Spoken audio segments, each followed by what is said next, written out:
সুন্দরী এক নারী ওমরের খেলাফতের মসনদে দাঁড়ায় গেল। খলিফাতুল মুসলিমিন হযরত ওমর আদালতে বসে আছেন। পার্শ্বে হযরত আলী সুন্দরী রমণী ডেকে বলে, খলিফাতুল মুসলিমিন, তরবারি নিয়ে আমার বিচার করেন, কল্লা কেটে দেন, কারণ আমি জিনাকারিনী একটা নারী, আমার জিনার কারণে আমার গর্ভে বাচ্চা আসছে, আমার বিচার করেন, আমাকে হত্যা করে দেন। আল্লাহর ভয়, হাসরের ময়দানে আসামির কাঠগড়ায় দাঁড়াতে চাই না, জমিনের মধ্যে বিচার করে দেন। ওমর বলে, জল্লাদ তরবারি নিয়ে ওই নারীর কল্লা ফালায় দেওয়ার জন্য রেডি হও। হযরত আলী কয়, সাবধান, খলিফাতুল মুসলিমিন এমন সিদ্ধান্ত দিবেন না যেই সিদ্ধান্তের মধ্যে গিয়া বিচারের একটা আওতায় পড়ি আবার জুলুমেরও শিকার হয়ে যাবে। হযরত ওমর থমকে দাঁড়ালেন। আলী বলেন, কি বিষয়? বলে, এই যে মহিলাটাকে হত্যা করার জন্য জল্লাদকে আদেশ দিলেন, জিনা করার কারণে মহিলার বিচার হবে সত্য, তবে মহিলার গর্ভের বাচ্চাটার তো কোনো অপরাধ নাই। ওমর বলেন, তো সমাধানটা আপনিই দিয়ে দেন। আলী বলে, আম্মা জান, নিশ্চিন্তে বাড়িতে চলে যাও, আরামে খাও, আরামে ঘুমাও, সন্তান তুমি শান্তভাবে দুনিয়াতে প্রসব করো। সন্তান যখন দুনিয়াতে আসবে সুন্দরভাবে হক আদায় করে লালন পালন করো। সন্তানের বড় বানাইয়া নিজ পায়ে দাঁড়াইয়া চলার মতো যখন বুঝ হয়ে যাবে, সন্তানটারে নিজের পায়ের উপরে রাইখা তারপরে আদালতে আসবা, তারপরে তোমার বিচার হবে, বাচ্চার নয়। ওমর ডাক দিয়া কয়, রে আলী, তুমি যদি এই মুহূর্তে আমার পার্শ্বে না থাকতা, আমার সিদ্ধান্ত আমাকে ধ্বংস করে ফেলতো। লাউলা আলিউন লাহালাকা উমর। এলমেরা এজাজু করদান বেহিসাব, খলকেরা দাদান জবাবে বাসওয়াব, হক না দারদ দোস্তে খলকা জারেরা, নিস্তে ই খসলত একে দিনদারেরা। সেই আলী দুনিয়াদারকে বলতেছেন, আদ দুনিয়া জিফাতু ওয়া তুল্লাবুহা কিলাব। এই দুনিয়াদারেরা ভালো করে শোন, দুনিয়া হলো একটা মৃত্যু জন্তুর মতো, এর পেছনে যারা দুনিয়া দুনিয়া করে দৌড়ায় এরা কুত্তা। কে কয়? হযরত আলী। দুনিয়ার পেছনে যারা দৌড়ায় এরা দুনিয়ার কুত্তা। দুনিয়াটা মৃত্যু জন্তুর মতো। মৃত্যু জন্তু যদি কেউ মরা গরু পায়, মরা জন্তুটারে 3 শ্রেণীর প্রাণীরা খাওয়ার জন্য দৌড়ায়। শিয়ালে খায়, শকুনে খায়, কুকুরেও খায়। হযরত আলী শিয়ালের কথা না বলে, শকুনের কথা না বলে কুত্তা বললেন কেন? দুনিয়াদারকে কেন শিয়াল না বলিয়া শকুন না বলিয়া কুকুর কেন বলছেন? বলে, মরা জন্তুটাকে 3 শ্রেণীর প্রাণী খাওয়ার মধ্যে কুত্তা বড় খারাপ। শিয়ালে রাতের বেলা খায়, দিনে খায় না। শকুনে দিনের বেলা খায়, রাতে খায় না, ভদ্র রেস্টে থাকে। কুত্তা এত বড় খারাপ, দিনেও খায়, রাতেও খায়, দিনেও খায়, রাতেও খায়, দিনেও খায়, রাতেও খায়। দুনিয়ার পেছনে যারা দৌড়ায় এরা শিয়াল না, এরা শকুন না, এরা কুত্তা। নামাজে বইয়াও দুনিয়া, ঘুমের ভিতরে দুনিয়া, মসজিদে ঢুকলেও দুনিয়া, জোরে জোরে চিল্লায়, লেখা আছে দুনিয়াবি কথা বলা হারাম, এরপরও কথা কয়। ইমাম সাহেব বাধা দিলে ফজরের আগে চাকরি নাই। কারা কথা কয়? সমাজের বড় বড় মাতাওয়ালা সুদখোরেরা, যারা 24টা ঘন্টার সেকেন্ডে সেকেন্ডে সেকেন্ডে মায়ের সাথে জিনার গুনায় লিপ্ত। এই সুদের সাথে যারা জড়িত এদের নামাজ কবুল হবে না, হজ কবুল হবে না, তেলাওয়াত কবুল হবে না, মাদ্রাসায় দান করলে সওয়াব নাই, মসজিদ বানাইলে সওয়াব নাই, মোনাজাত দিলে জীবনে একটা মোনাজাত কবুল হবে না।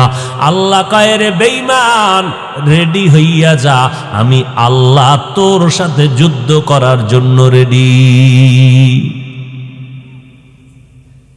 কত বড় রাগের কথা, আল্লাহ যুদ্ধ করতে চায় সুদখোরের সাথে। ইয়া আইয়ুহাল্লাযীনা আমানুত্তাকুল্লাহ ওয়া যারু মা বাকিয়া মিনার রিবা ইন কুনতুম মুমিনিন।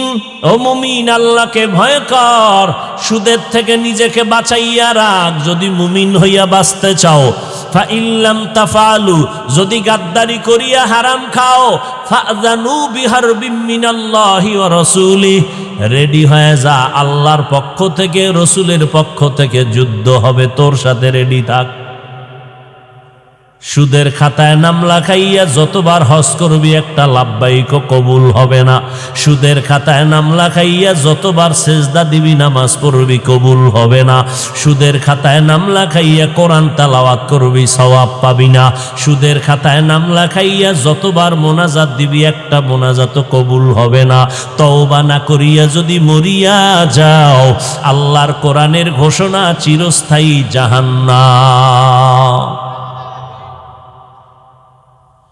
ইয়া আইয়ুহাল্লাযীনা আমানুস্তাঈনু বিস-সাবরি ওয়াস-সালাহ, সাহায্য প্রার্থনা করো মুমিন।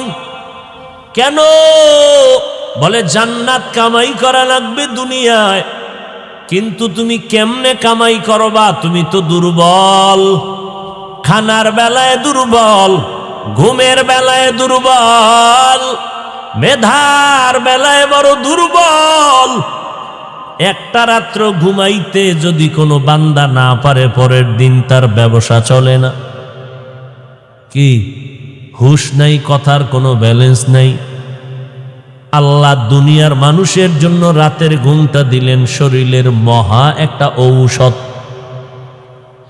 সকালবেলা ঘুমাবি সন্ধ্যা পর্যন্ত, যুবক 12 ঘন্টা ঘুমাইয়াও রাতের 1 ঘন্টা ঘুমের বরকত পাবি না।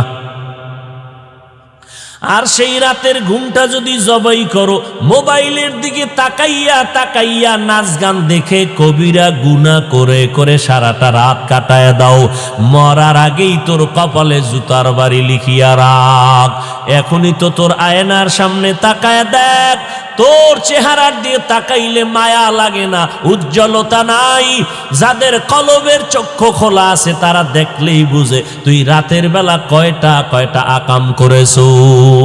যাদের কলবের চক্ষু খোলা তারা কপালের দিকে তাকাইলেই বুঝে ফেলবে তুই রাতের বেলা কি পরিমাণ গুনার কাজ করেছো।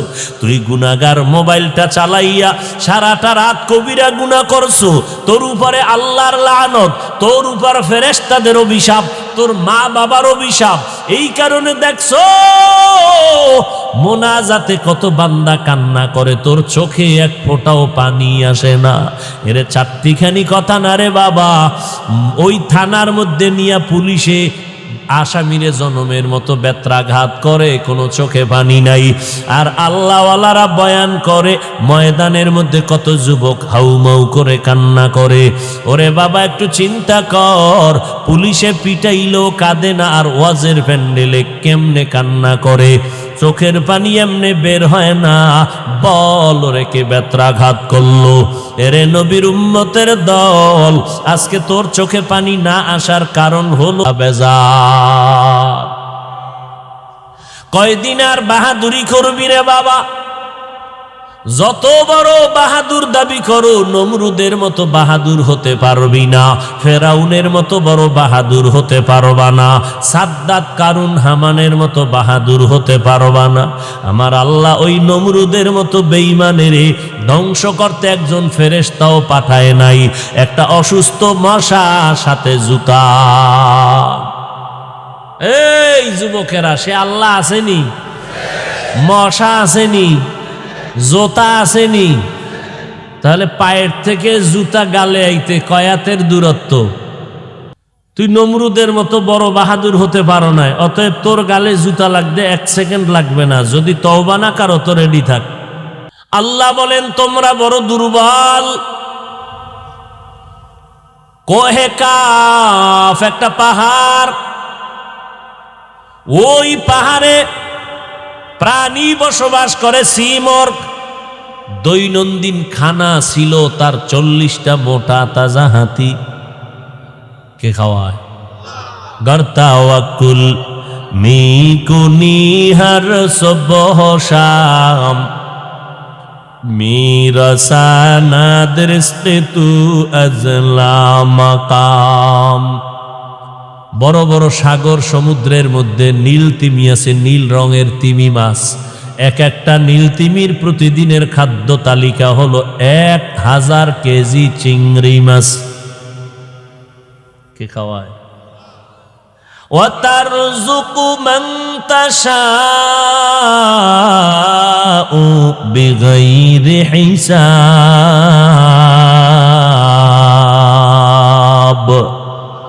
রিজিকের মালিক কে?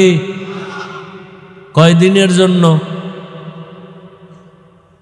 দুনিয়ার কোন মানুষের আল্লাহ রিজিকের মালিক বানায় নাই।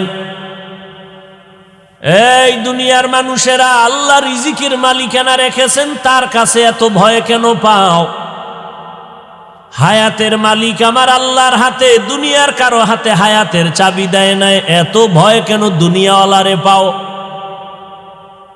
ডাক্তার মানুষেরই সুস্থ বানায়, ডাক্তার সুস্থ বানানোর মালিক না। যদি মালিক হইতো ডাক্তার অসুস্থ হতো না। মরণ দেওয়ার মালিক আমার আল্লাহ, কোন মানুষের হাতে নাই। অতএব দুনিয়াওয়ালার এত কেন ভয় পাও? ওই আল্লাহর মোহাব্বত অন্তরে জমা করো। দুনিয়াতে জান্নাতটা কামাই যদি করতে চাও, একা একা পারবা না, কারণ তুমি আমি জন্মগত দুর্বল। আবার যেই দুনিয়ার জমিনে বৈশা আমল করব, সেই জমিনটা বড় নাপাক। চোখ দুইটা যেদিকেই ঘুরাই, গুনা গুনা গুনা গুনা গুনা। আজ এই রূপসা এলাকার ভেতরে বেহেশতের বাগান,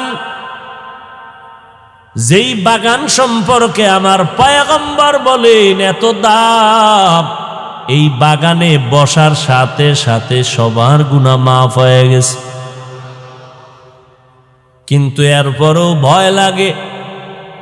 কত কপাল পোড়া বাড়ির থেকে বলে আসছে রূপসা স্ট্যান্ডে বয়ানে যাই, কিন্তু কপাল বড় খারাপ। বয়ানে যাই কইয়া প্যান্ডেলে ঢুকতে পারে নাই, দোকানপাটে আড্ডা দেয়, বিড়ি টানে, আর গুনার গল্পে গুজবে লিপ্ত।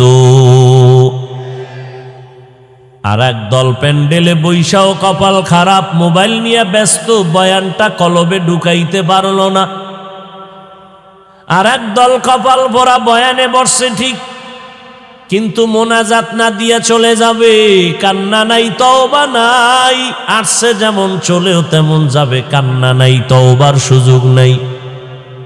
কিছু কিছু কপাল পোড়ারা দেখবা ইচ্ছা কইরা চইলা যায়, কারণ বুঝতে পারে এখন বুঝি হুজুরে কান্দাইব, তওবা করবে, আমি হাত তুলতে বলবে, আর আগেই ভাগি। আবু জাহাল মোনাজাতের আগে চলে যায় কপাল পোড়া। 2 ঘন্টা বসিয়া বয়ান শুনে 5 মিনিটের জন্য বসিয়া মোনাজাতটা দিতে পারে না কপাল পোড়া। এই মোবাইল নিয়ে যারা ব্যস্ত হয়ে গেছো রে বাবা, তোমার কপাল বুঝি খারাপ হয়ে গেছে। এই মোবাইলে বলো তোমাকে জাহান্নাম পর্যন্ত না নিয়া থামবে না। তুমিও মান্যত করেছো মোবাইল নিয়ে জাহান্নামে গেলে যাব, যেই কারণে মোবাইলের কলবে ঢুকাইয়া মায়েরে গালি দিছো, বাবারে গালি দিছো। এই বেয়াদব, মোবাইলের মোহাব্বতে মা কইছে বন্ধ কর, মায়েরে গালি দিছো। এই বেয়াদবেরা, বাবায় বলছে মোবাইলটা বন্ধ কর, বাবারে গালি দিছো। কলেজ ভার্সিটি স্কুলের শিক্ষক বলছে মোবাইল চালাবি না, শিক্ষকের সাথে বেয়াদবি করেছ। কি বাবার টাকা আছে এই বাহাদুরি? তোর কপালে মরার আগে জুতার বাড়ি লিখে রাখ। মোবাইলের কারণে বড় বড় মুরব্বীদের সাথে বেয়াদবি করেছো। মোবাইলের কারণে কত মানুষের তুই গালি দিছ মনে মনে। এই মোবাইলের কারণে তোর কিডনি খারাপ, চোখের পাওয়ার নাই, ব্রেন নাই, হার্ট দুর্বল, তোর খবর নাই। এই মোবাইলের কারণে মা বাবা সন্তানের হক আদায় করে না, সন্তান মা বাবার হক আদায় করে না, ভাই ভাইয়ের হক আদায় করে না, স্ত্রী স্বামীর হক আদায় করে না, স্বামী স্ত্রীর হক আদায় করে না। সারা রাত সারা দিন মোবাইলের গুনাহ করে, গুনাহ। এমন একটা সাইড নাই যে মোবাইল তোমার আক্রমণ করে না। মোবাইলের কারণে লেখাপড়া নাই,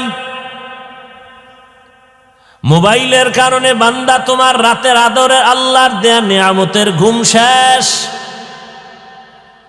এই মোবাইলের কারণে মায়ের টাকা, বাবার পকেটের টাকা চুরি করে চোরে সন্তান। তাহলে তুই তো চোর, বাবার টাকা চুরি করেছো, তুই চোর। বাইরের চোরে যদি তোর বাবার টাকা কাইটা নিয়ে যায়, তোর বাবার তেমন কোনো ক্ষতি হবে না। যুবকেরা লিখে রাখ, কিন্তু তুই সন্তান হইয়া যদি বাবার টাকা চুরি করো পকেট থেকে, তোর বাবায় যদি কোটি টাকাও কামাই করে, তোর বাবার কামাইতে বরকত হবে না। বাইরের চোরে নেওয়ার থেকে তুই চুরি করা আরো ক্ষতি। মোবাইল চালানোর জন্য টাকা চুরি করছো মায়ের আর বাবার। এই চুরি করতে করতে করতে করতে একসময় বড় চোর হয়ে যাবে। এই মোবাইলের কারণে নামাজ নাই, মসজিদে ঢুকবা সেখানেও ঝামেলা। মোবাইলে এমন এক রিংটোন লাগাইছো, আল্লাহর সাথে বান্দার মোহব্বতের মাঝখানে মোবাইলের রিংটোন সব ধ্বংস করে দিল। এই গজব বেঈমানেরা এক রাত্রে বানায় নাই, শত শত বছর ফিকির কইরা এই গজবটারে বানাইছে। পকেটে লইয়া ঘুরবি জাহান্নামের ফ্যাক্টরি। অথচ দেখ আল্লাহ কিন্তু কত দয়ার মালিক। দুনিয়ার মানুষের এমন সুন্দর সুযোগ দিয়েছে যে মোবাইল কেমন একটা জিনিস যে তুই মোবাইলটা খুললেই যে দেখবি গুনাহ তা না। তুই কোরআন তেলাওয়াত শুন, মক্কা শরীফের ইমামের তেলাওয়াত, মদিনা শরীফের ইমামের তেলাওয়াত, আমাদের আহলে হক আলেমদের কত সুন্দর বয়ান, এটিও তো আছে। এটি শুনবে না। এখানেও তো একটা পরীক্ষা যে রাস্তা দুইটাই কিন্তু আছে, তুই কোন দিকে ঢুকতেছ। সারাটা রাত কানের মধ্যে গানের তার লাগাইয়া ঘুমাও, আজরাইল যদি আইসা দেখে তুই গান শুনতেছ, কবরে কি উপায় হবে? তুই তো হিন্দু না, তোরে বুঝাইতে আমার এত কষ্ট হবে কেন? তুই তো ইহুদির বাচ্চা না, তুই তো আদমের সন্তান, তুই তো বান্দরের বাচ্চা না, তোরে বুঝাইতে কষ্ট হবে কেন? তা মুসলমান দাবি করিস না, ঝামেলা নাই। মুসলমানও দাবি করবি, আবার গাঞ্জাও খাবি, মদও পান করবি। ইসলামটারে তোর বাবার কেনা সম্পদ মনে করেছো, যেমন মনে চায় তেমন চালাবি। তোর মতো মুসলমান রসুলের দরবারে না গেলে রসুলের কি ক্ষতি হবে? তোর মতো গাঞ্জাখোর মদখোর আমার রসুলের না মানলে রসুলের কি ক্ষতি হবে? ইসলামটারে নিয়ে চালাকি করো না, রাবারের মতো টাইনা যে যেদিকে নিতে পারো নিয়ে যাও, আর বলে এটাই ইসলাম। ইসলামটারে এত সোজা মনে করলা? মদিনার ইসলাম তো এত সহজ না যে তুমি গাঞ্জা খাইয়াও কবা আমি ইসলাম মানি। না, মদিনার ইসলামে এত অপবিত্র না। তুমি দাড়ি কাইটা বলবা আমি মুসলমান, না, মদিনার ইসলাম এটা সমর্থন করে না। তুমি ইসলামটারে এত খাটো করো কেন? অথচ ইসলাম গোটা দুনিয়ার মধ্যে পবিত্র একটা আদর্শের নাম। বেঈমানেরা ইসলামের আদর্শ দেখলেই মাথা নত করে ফেলবে। অথচ কিছু কিছু মুনাফিক মুসলমানের চরিত্রের কারণে বেঈমানেরা ইসলামের আদর্শ দেইখা তারা হাসে।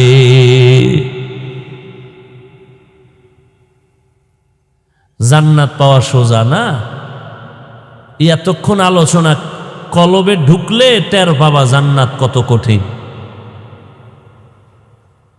জান্নাত পাওয়া যদি সহজ হইতো তো আবু বকরের মতো সাহাবী জান্নাতের টিকিট পাওয়ার পরেও সারাটা রাত্র নামাজে কাঁদলেন কেন? ও ইসলামের ব্যানারওয়ালা বাতেলেরা, কালা চশমা লাগাইয়া হুজুরে লাইবে আইসা কয় এত কান্না লাগে না। জবাব দাও, সাহাবায়ে কেরামের থেকে বড় মাওলানা তুমি, আবু বকরের থেকে বড় যোগ্যতা তোমার। জান্নাতের টিকিট পেয়েছে আবু বকর। রাতের বেলা নবী কান লাগায় শুনে মসজিদে নববীর মধ্যে কান্নার আওয়াজ, নজর লাগায় দেখে কেউ না, আবু বকর নামাজে দাঁড়ায় কাঁদতেছে। মদিনার নবী বলেন আবু বকর কাঁদেন কেন? কয় জাহান্নামের আযাবের ভয়। নবী বলেন জান্নাতের টিকিট তো আপনার 10 জনের নামে আল্লাহ পাঠাইছেন, আপনি তো প্রথম সিরিয়ালে আছেন, এত কাঁদেন কেন? আবু বকর বলে নবী আপনিই তো কিয়ামতের বয়ান করেছেন, কিয়ামতের ময়দান এমন কঠিন হয়ে যাবে, জমিনটা হবে কিয়ামতের মাঠ, সিরিয়ার জমিন হবে আল্লাহর আদালত। সমস্ত মানুষ দাঁড়াবে উলঙ্গ। আল্লাহ পাক রাগান্বিত একটা আওয়াজ দিবেন, লিমানিল মুলকুল ইয়াউম লিল্লাহিল ওয়াহিদিল কাহ্হার। আল্লাহ বলবেন আজ দুনিয়ার এ রাজা বাদশারা, এ বাহাদুরেরা বল, হাসরের ময়দানের বাহাদুরি আর রাজত্ব কার? কেউ কথা বলতে পারবে না। আল্লাহ পাকের আওয়াজে হাসরের ময়দানটা থরথর করে কাঁপা শুরু হবে। আমার আল্লাহ আবার নিজেই জবাব দিয়ে বলবেন লিল্লাহিল ওয়াহিদিল কাহ্হার। আজকের দিনের রাজত্ব মহারাগে রাগান্বিত আল্লাহর। ওই হাসরের ময়দানে সূর্যকে আল্লাহ বলবে নিচে নাম, যত তাপ আছে সব তাপ জমিনে ছাড়িয়া দাও। সূর্যের তাপে জমিনটা মাটির জমিন পুড়িয়া তামা হয়ে যাবে। অন্যদিকে জাহান্নামের আওয়াজ, জাহান্নাম বলবে আল্লাহ বেনামাজি গুনাহগার গুলো তাড়াতাড়ি আমার পেটের মধ্যে দাও, পেটে বড় ক্ষুধা।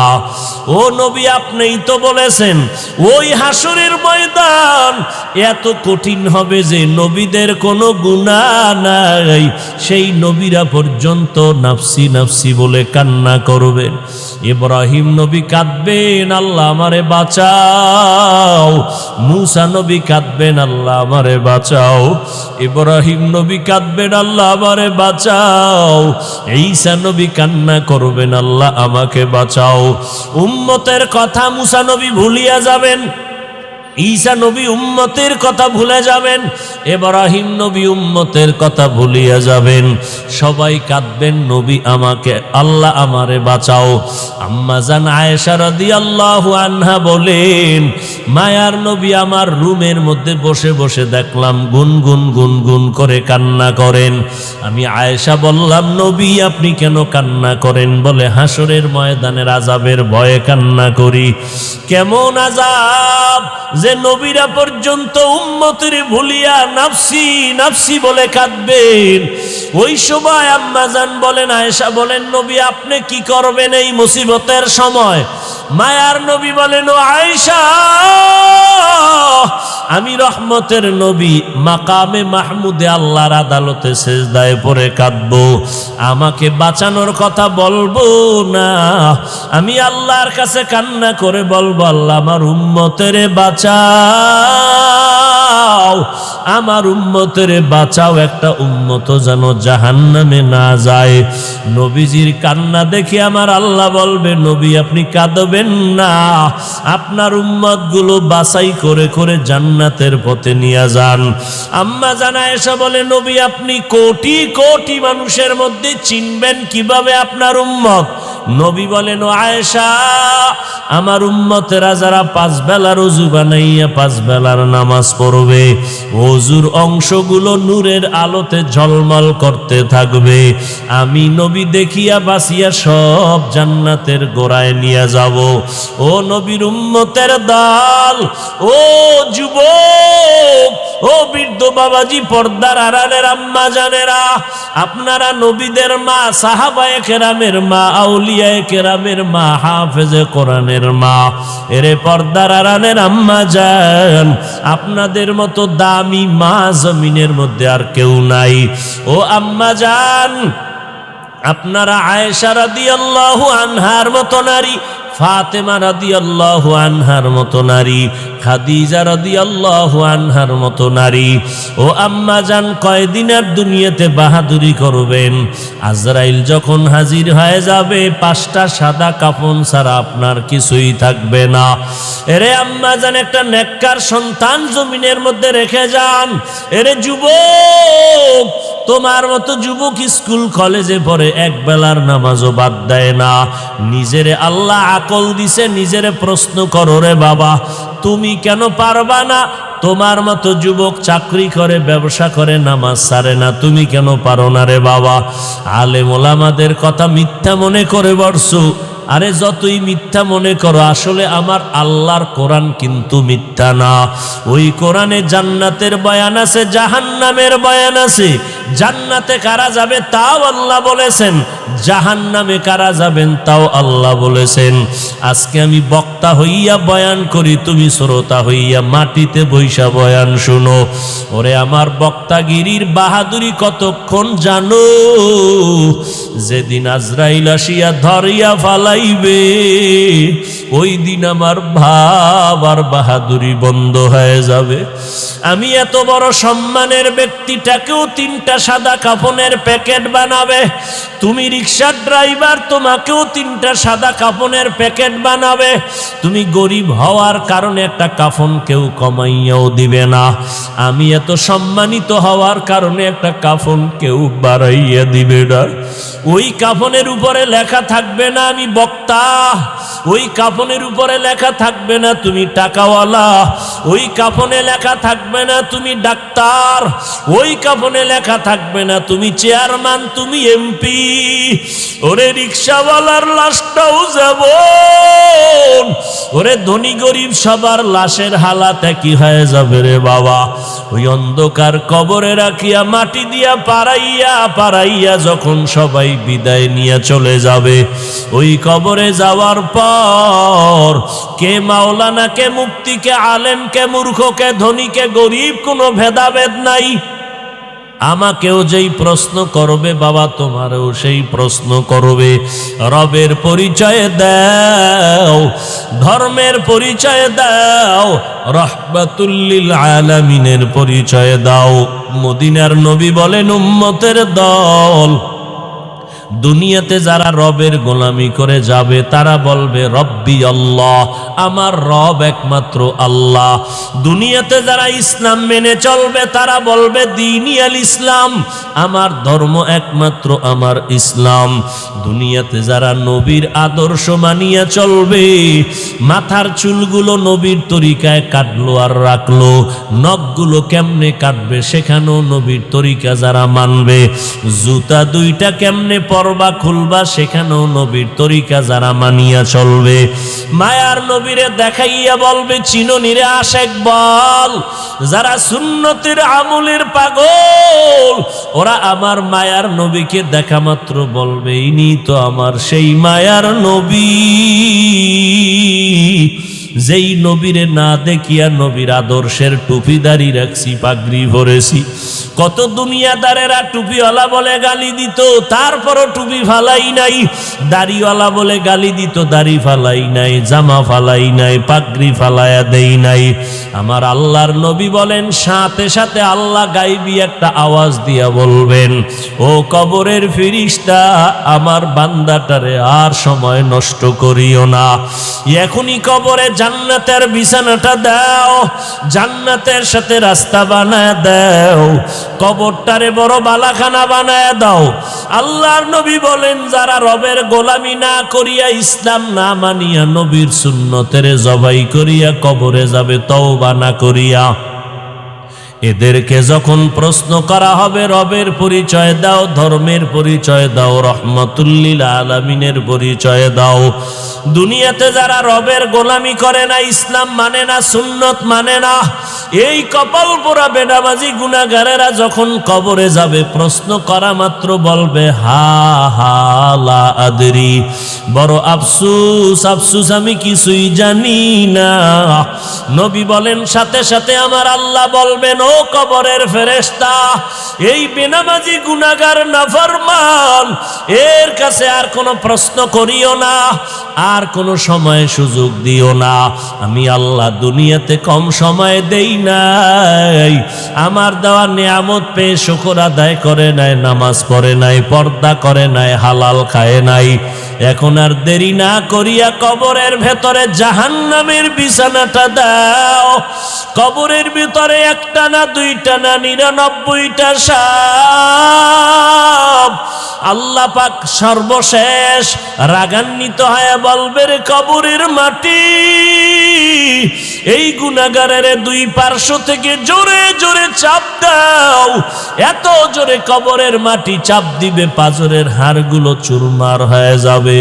ও আল্লাহর বান্দারা কই, টাকাওয়ালারা কই গেল, বাড়িওয়ালারা কই গেল, বাড়ি ভরে রইল, বাড়িওয়ালারা কেউ নাই।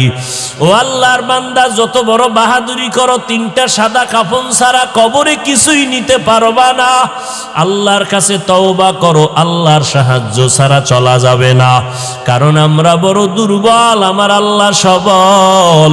আল্লাহর সাহায্য নিয়ে তওবা করো, আর আল্লাহর কাছে বলো, আল্লাহ হায়াতের মালিক আল্লাহ, মরিয়া গেলে যাব, বেঁচে থাকলে থাকবো, আর নবীর সুন্নতের বিপরীত চলবো না, নামাজ ছাড়বো না, বেপরদায় চলবো না, মা বাবারে কষ্ট দিব না। ও যুবকেরা, মা বাবার দোয়া নিয়ে সামনে আগাও। তোমার মতো যুবক লেখাপড়া করে, স্কুল কলেজে নামাজ পড়ে, তুমি কেন পারবা না রে বাবা? এখনো সময় আছে, তওবা করে নেও, আর নামাজ ছাড়বা না, দাড়ি কাটবা না, বেপরদায় চলবা না, মা বাবার বিরোধিতা করবা না, ওলামায়ে কেরামের পরামর্শ নিয়ে চলবা। তওবা যদি খাঁটিভাবে করতে পারো, আমার আল্লাহর সাথে সাথে মাফ করে দিবেন। আল্লাহর কাছে বলতে থাকো, রে মালিক, আমাদের তওবাওয়ালা জিন্দেগি দান করেন, তওবার উপরে মজবুত হইয়া চলার মতো তৌফিক দান করেন, আমিন। হাসান বসরি রহমতুল্লাহ আলাইহি, জগৎ বিখ্যাত একজন কুতুবুল আলম, তিনি বলেন, রাত আসলে যেমন দিন থাকে না, দিন আসলে রাত থাকে না, ঠিক তেমনি ভাবে যারা ইস্তেগফারের আমল করে তাদের আমল নামায় কোনো গুনাহ থাকে না। ইস্তেগফার পড়তে কি ওযু লাগে? হাঁটতেছেন ইস্তেগফার করেন, বসে আছেন ইস্তেগফারের আমল করেন, গুনার কথা স্মরণ করে। ছোট ছোট আমল, ঘর থেকে ডান পা দিয়ে বের হন, সুন্নত। গাড়িতে উঠছেন, লঞ্চে উঠেন, বাহনে উঠেন, বিমানে উঠেন, 5টা সূরা পইরা উঠেন, বিসমিল্লাহ সহ, কুল ইয়া আইয়ুহাল কাফিরুন, এরপরে ইজা যা, এরপরে কুল হু আল্লাহ, এরপরে কুল আউযু বিরাব্বিল ফালাক, এরপরে কুল আউযু বিরাব্বিন নাস। এই 5টা সূরা বিসমিল্লাহ সহ পড়েন। কোন মুসিবত আপনাকে চলার পথে আকৃষ্ট করবে না, আঁচ করবে না, টাচ করবে না, বরং আল্লাহ ফেরেশতা দিয়ে আপনাকে হেফাজত করে ঘর পর্যন্ত আবার পৌঁছায় দিবেন। আমরা আমল করি না। ভিক্ষুক আসছে আপনার সামনে, খবরদার ধমক দিবেন না, কিছু দিয়া বিদায় করেন। কোন সময় ভিক্ষুক আসলে ভিক্ষুক না, আপনাকে পরীক্ষা করার জন্য কোনো অলিও হতে পারে। এরকম বহু ঘটনা আছে। মাটি কাজ করে, এরকম লেবার আছে না, মাটি কাটে, ওরা তো ফজরের আজান দিলেই কাজে যায়। এখন তো সব নবাবজাদা হয়ে গেছে, এখন কাজের লোক পাওয়া যাচ্ছে না, এদের ডিমান্ড বেশি, এদেরকে খুঁজে পাওয়া যায় না। মোবাইল ব্যবহার করে, বন্ধ রাখে, অনেক ডিমান্ড। আগে মানুষের দিল ভালো ছিল, কাজও করতো মন দিয়া, আর এখন ওভার টাইম করবে না, 1 মিনিট বেশি হলেও জরিমানা নিয়ে নেবে মালিক থেকে। না হয় এমন এক কাম করতে যে একটা আকাম করবে যে মালিক আরো 50,000 টাকা লস করে দিল গোপনে। তো ওই রকম একটা লোক যাচ্ছে রাস্তা দিয়া, কাজে যায়, হঠাৎ এক বুড়া মানুষ ভিক্ষুকের ভেসে এসে দাঁড়ায়, বলে এই কই যাও? বলে কাজে যাও। আমি গরিব মানুষ, আমাকে কিছু দিতে পারো? কি চাও? ওই অনেক আগের কথা। বলে আমাকে 2 টাকা দাও। এখন তো 2 টাকা কোনো ভিক্ষুকও নিতে চায় না। 5 টাকা 10 টাকার নিচে দিলে বলবে তুই তো আমার থেকেও ফকির, তোর ভিক্ষা নিব না। কথা ঠিক না? আল্লাহর কি কুদরত! এই লেবার যাতে এদের পকেটে, বা পকেট তো নাই, ওই কাপড়ের ভিতরে খুচরা টাকা রাখে, 1 টাকা 2 টাকা 5 টাকা। আগে, এখন তো নোটও নেই। 2 টাকা দিল, দিয়া হাতটা ধরছে, এই দাঁড়াও, তুই 2 টাকা দিছো আমার তোর কষ্টের থেকে না মহাব্বতে? বলে মহাব্বতে। বলে কি চাও? বলে কিছু চাই না। বলে বল। ওই ছেলেটা আমাকে শুনেছে, কি চাও বল। আমি কিচ্ছু চাই না, কারণ আজকে আমি দোয়া করে যাব। বল। ওই ছেলেটার দোয়া চাইল যে আমি যেন মানুষের সেবা করতে পারি, মানুষের সেবা করতে পারি। ওরে এমন কিছু আমল দিছে আর বলছে আমল দিয়া তুই যারে ফু দিবি এর রোগ ভালো হয়ে যাবে। আল্লাহর কাছে দোয়া করে দিছে। এই জন্য ভিক্ষুকের তাড়ায় দিবেন না, খারাপ ব্যবহার করবেন না, আমল বাড়ায় দেন। কয়দিন আর বাঁচবেন ভাই? মৃত্যু তো একদিন হবেই। কিন্তু দুনিয়াতে আপনি মরার পরে মানুষ যেন দোয়া করে, স্মরণ করে, এরকম কিছু রেখে যান। কি রাখবেন? মসজিদ রেখে যান, মাদ্রাসা রেখে যান। 2টা এতিম সন্তানকে আপনি সহযোগিতা করে যান, আজীবন দোয়া করবে। কত অসহায় সন্তান আছে, শীতের মধ্যে একটা মশারি কিনতে পারে না, একটা কম্বল কিনতে পারে না। মাদ্রাসাগুলো এখন ভর্তি শুরু, আমাদের মাদ্রাসা রোজা টু রোজা আমাদের বছরের হিসাব। নতুন বছর শুরু, ভর্তিও শুরু। কত ছাত্র বাবায় নিয়ে আসছে, টাকা নাই, রিক্সা চালাই, কি করব? আমরা ফ্রি করে দেই। এতিম মা নাই, ফ্রি করে দেই। কিতাব কিনবে, কিতাব কিনার টাকা নাই। কত আল্লাহর বান্দা আছে, বলি ভাই মাদ্রাসায় কিছু কিতাব কিনে দেন, আজীবন পড়বে, আর আপনার বাবার কবরে সওয়াব পৌঁছতে থাকবে। কই যারা দান সৎকা না কইরা কোটি কোটি টাকার পাহাড় গড়ছে, তারা কই? বাড়ি আছে তারা নাই, গাড়ি আছে তারা নাই, মানে বাঁচিয়া থাকিয়াও ওই টাকা ভোগ করতে পারে না। কেন? বাম হাতে কামাই করছে, বাম হাতে সব চলে গেছে, ও টাকায় বরকত নাই। আর যারা দান সৎকা করে মাদ্রাসা মসজিদে, গরিব এতিম অসহায়দের পিছনে, গরিবরা দিল খুলে দোয়া করে তার জন্য, এটাই তার আখিরাতের অ্যাকাউন্টে জমা থাকবে। সূরা আসর ছোট, কিন্তু পাওয়ার অনেক বেশি। 4 মাযহাবের 4 ইমামের একজন ইমামের নাম ইমাম শাফিঈ রহমতুল্লাহ আলাইহি।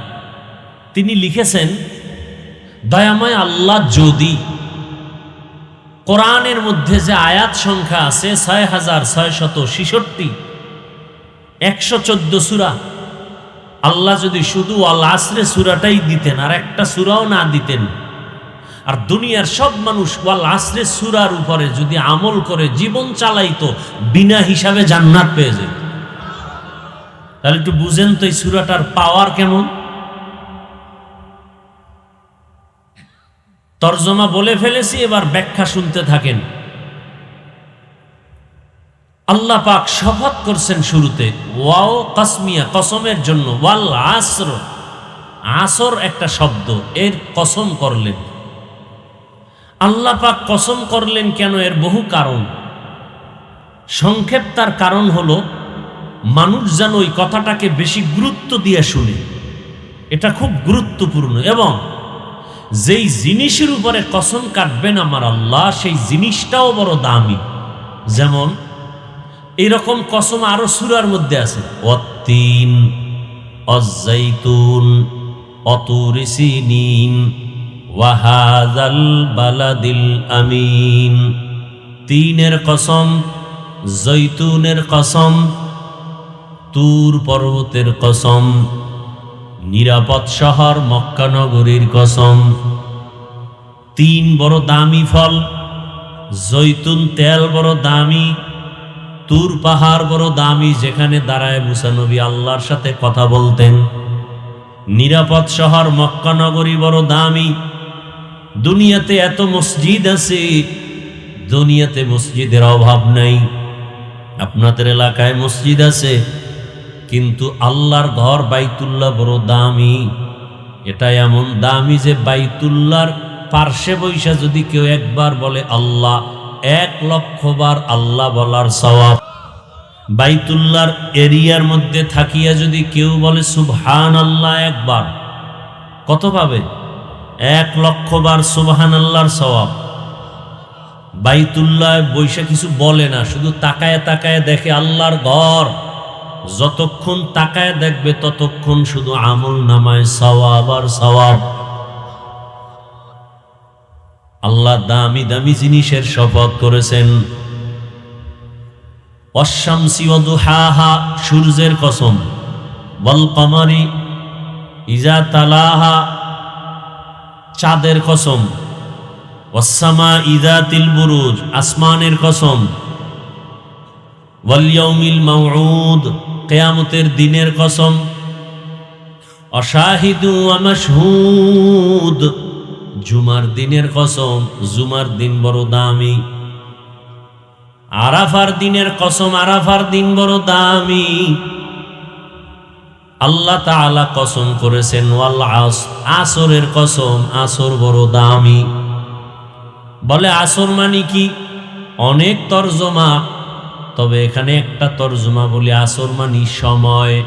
আসর মানে কি? সময়ের কসম। তার মানে সময় বড় দামি। বলে কেমন? দুনিয়াতে যত মানুষ, যত প্রাণী আছি, একটা মানুষও সময়ের বাইরে চলার কোনো রাস্তা নাই। হাঁটতেছেন সময়ের মধ্যে, খাইতেছি সময়ের মধ্যে, ঘুমাইতেছি সময়ের মধ্যে। সময়টা এত দামি, দুনিয়াতে যারা সময়টারে মূল্যায়ন করে কাজে লাগায় তারাও দামি হয়ে যায়। যেমন আপনাদের এলাকা থেকে 4 জন যুবক ছেলে বিদেশে গেল চাকরি করতে। 2 গ্রামের 2 জন করে 4 জন, একই ফ্লাইটে, একই চাকরি। 5 বছর পরে রেজাল্ট বের হলো। 2 জনার ঢাকাতে ফ্ল্যাট কিনছে, বাড়ি পাকা বিল্ডিং, আর 2 জনার অবস্থা বড় খারাপ। ঋণ করিয়া বিদেশ গেছে, ঋণের টাকাও আদায় করতে পারে নাই। জিজ্ঞাসা করা হলো, একই এলাকার 4টা যুবক, একই সময়ে তোরা গেছো, 5 বছর পরে 2 জন বড় হিরো হয়ে গেছে, 2 জন তোরা জিরো কেন? জিরোওয়ালারা কিছু বলতে পারে না, যারা হিরো তারা বলে। তাদের জিজ্ঞাসা করা হলো, তোমরা ওদের থেকে আগায় গেলা সম্পদে, কারণ কি? বলে আমরা বিদেশ আসছি, ঘুমানোর জন্য আসি নাই। আমার মাথার উপরে আমার মায়ের চিন্তা, বাবার চিন্তা, স্ত্রী সন্তানের চিন্তা। মালিক আমাদের যেই টাইম আমাদের ডিউটি করার জন্য দিয়েছে, ওর থেকে আমরা আরো বেশি ওভার ডিউটি করেছি, বসে থাকি নাই। আর ওরা শুধু মালিকের ডিউটি কইরা ঘুমাইছে, আর ওই টাকা দিয়া উড়াইছে উল্টা পাল্টা পথে। সময়টারে কাজে লাগাইছে, ওভার টাইম করছে, সময় নষ্ট করে নাই। ওরা দামি হয়ে গেছে। দুনিয়ার জমিনে যারা সময়টারে কাজে লাগায়, এই যে রমাজান চলে গেল, রমাজানে এত ব্যবসায়ীর ব্যবসায় বরকত কেন? হিন্দুও তার বরকত বেশি। পুরা 11 মাসে যেই ব্যবসায় লাভবান না হয়, রমাজানের 1 মাসে এর থেকে বেশি লাভবান হয়। কেন? অন্য 11 মাসে ডিউটি করে সকাল 8টা থেকে সন্ধ্যা 8টা, কর্মচারী দোকানে একজন। রমজান মাসে সব সময় দোকান খোলা, কর্মচারী 4 জন। সময়টারে মূল্যায়ন করিয়া যখন ব্যবসায় খাটাইছে, লাভবান হয়ে গেছে। ঠিক নি? লেখাপড়ার মধ্যে যারা সময়টারে কাজে লাগায় তারাই তো কবি নজরুলের মতো দামি হয়। সময়টারে কাজে লাগায়, টাকার কারণে সম্মান না, সময়টারে কাজে লাগানোর কারণে সম্মান। ডাক্তার জাকির নায়েকের নাম কে না জানে, কে না চিনে? টাকার গরমে না, এত সম্মান সারা দুনিয়ায় শুধু টাকার জন্য না, ক্ষমতার জন্য না। সময়টারে জীবনে কাজে লাগাইছেন, অনর্থক নষ্ট করেন নাই। সময়ের বড় দাম। এই যে আপনারা বসে আছেন, এখানেও সময় ব্যয় হয় না? এই সময়ের দাম আছে না নাই? বলবো কিছু?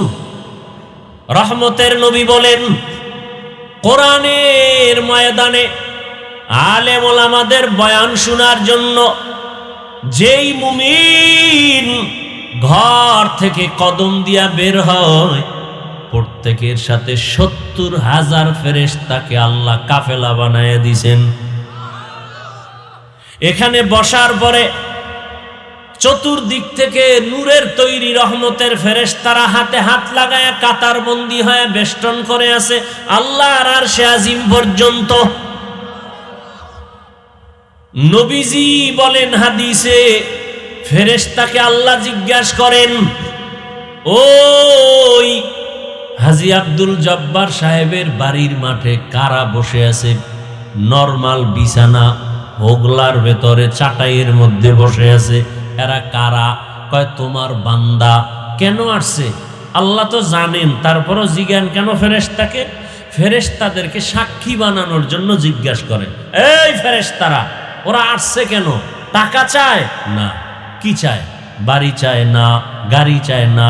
কেন আসছে? টাকার জন্য না, আসছে আল্লাহ আপনাকে চায়। আর কয় আপনার জান্নাত চায়। আর কয় আপনার জাহান্নাম থেকে পানাহ চায়, ক্ষমা চায়। এবার আল্লাহ আবার প্রশ্ন করেন, হাদিস, ও ফেরেশতারা, যেই বান্দারা, যেই মহিলারা পর্দার আড়ালে কোরআনের বয়ান শুনে, এরা আমি আল্লাহকে যে চাইলো, আমি আল্লাহকে দেখছেনি? কয় না, দেখে নাই। আমার জান্নাত দেখছে? বলে না, দেখে নাই। আমার জাহান্নাম দেখছেনি? বলে না, দেখে নাই। আল্লাহ বলেন, ফেরেশতারা সাক্ষী হয়ে যাও, যেই বান্দা বান্দিরা আমি আল্লাহকে না দেখে, আমার জান্নাত না দেখে, আমার জাহান্নাম না দেখে মনের আবেগ নিয়ে বসছে, জানায় দাও, সাক্ষী থাকো, লিখে নাও, এরা ময়দানে বসা মাত্র সবার সব গুনাহ মাফ করে দিলাম।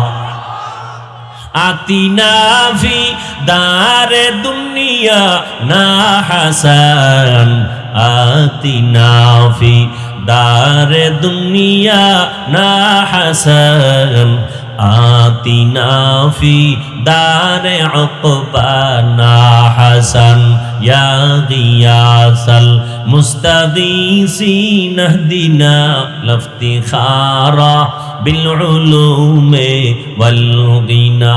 হর গরিদে নেকো তু তৈয়ার হে, জু না মাंगे उससे तू बेजार হে। কোরআনের বাগানে বসা মাত্র সব গুনাহ মাফ। দুনিয়াতে আর কোনো বাগান নাই যেখানে বসলে গুনাহ মাফ হবে।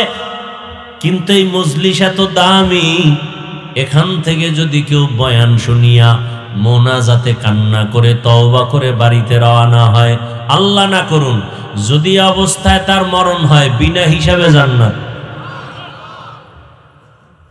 কত বড় দামি মজলিস! আল্লাহ কত দয়াময়। আল্লাহ বলেন সময়টারে কাজে লাগাও। হাদিসে পাকে নবী বলেন, কেউ যদি এশার নামাজ পড়ে ঘুমায়, কি করে? আবার সকালবেলা ঘুম থেকে উঠিয়া যদি আবার ফজরের নামাজ আদায় করে, ঘুমের মধ্যে যেই টাইম গেল ওই টাইমটাও নেকের পাল্লায় ওজন হবে। চিন্তা করছেন, আপনি ঘুমায় রইছেন কিন্তু এই সময়টাও নেকের পাল্লায় ওজন করা হবে। ওগো নবীর উম্মতেরা,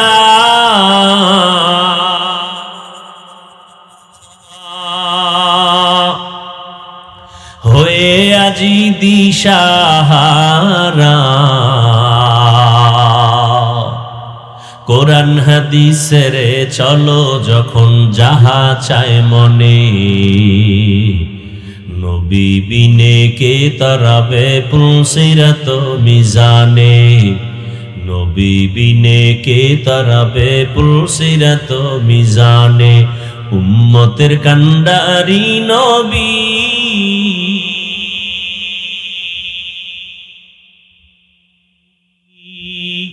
কাঁদছেন উম্মতের লাগি, এখনো কাঁদেন নবীজি শুয়ে মদিনার বানে, নবী বিনে কে তরাবে পুলসিরাত মিজানে, নবী বিনে কে তরাবে পুলসিরাত মিজানে। এরে নবীর আশিক ও আমার কলিজার যুবক বাবারা, পর্দার আড়ালের মা বোনেরা, বৃদ্ধ বাবাজিরা, কয়দিন আর দুনিয়ায় বাঁচবেন? সময় কিন্তু চলে যাচ্ছে, আর তালাশ করে সময় আর ফিরাইয়া নেওয়া যাবে না। ও আল্লাহর বান্দারা, আজকে তুমি যুবক, যৌবনের বাহাদুরি করে রাস্তায় হাঁটো, তোমার দাদা তোমার নানার দিকে তাকাও, তারাও কিন্তু আজকে লাঠি নিয়ে চলে। আমার মতো যৌবন তাদেরও ছিল। পানি ভাত খাইয়া যেই শক্তি দেখাইতো, এখন বিরিয়ানি খাইয়াও সে শক্তি আর পায় না, লাঠি ছাড়া চলতে পারে না। তোমারও কিন্তু এমন একটা জীবন আসবে, আজকের এই বাহাদুরি থাকবে না, একদিন সব নিঃশেষ হয়ে যাবে, বাড়ি ঘর কিছুই সাথে যাবে না। হ্যাঁ, যদি তোমার উপার্জনের হালাল কামাই দিয়ে একটা মসজিদ বানাও, মাদ্রাসা বানাও, একজন কোরআনওয়ালা তৈরি করো, হাসরের ময়দানে এই কোরআনওয়ালা সুপারিশ করে বলবে, আল্লাহ এই বান্দা আমাকে মাদ্রাসায় কোরআন শিক্ষার ক্ষেত্রে সহযোগিতা করেছে, এই বান্দাকে জান্নাত দেও। আল্লাহ বলবেন, যাও, কোরআনের সুপারিশ করেছো, আমি তাকেও জান্নাত তোমার সাথে দিয়া দিলাম। ভাইরা আমার, আল্লাহ সময়টারে কাজে লাগাবার জন্য শপথ করেছেন। সময় বড় দামি এক সম্পদ, এই সময়টারে অবহেলায় কাটাইও না। ও আমার কলিজার যুবক, আজকে সময়কে অপচয় কাটানোর জন্য মোবাইল হাতে দিয়ে দিছে সব বেঈমানেরা।